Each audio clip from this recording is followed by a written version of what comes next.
I rise in strong opposition to this amendment. I mean, my God, if gun violence hasn't become a public health emergency, what other evidence do you need? Americans are dying in massive numbers from gun violence. The numbers are ghastly. Gun violence is now the leading cause of death for our children. More than 110 Americans die from a firearm every day. Basically, in the time it takes for us to have this debate, another American life will be snuffed out by a gun.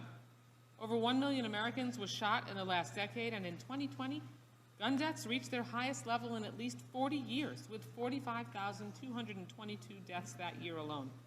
Communities victimized by mass shootings are all seared in our mind now. Uvalde, Buffalo, Tulsa, Parkland, Las Vegas, Orlando. The carnage never stops.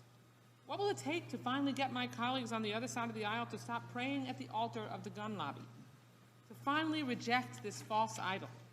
How many more children, parents, and friends must die before we can finally stop debating common sense gun reform?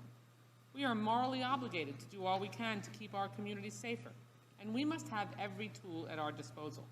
This amendment would prevent us from protecting American lives by prohibiting the declaration of a public health emergency, which should be left to public health experts.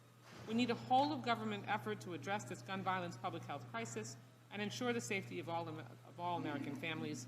And we cannot do this if we are stymied by partisan measures that this amendment seeks to impose. The human and financial toll of gun violence is too enormous and too horrific to impose these really unsafe and inappropriate regulations and limitations. And I urge my colleagues to vote no on this harmful amendment, and I yield back.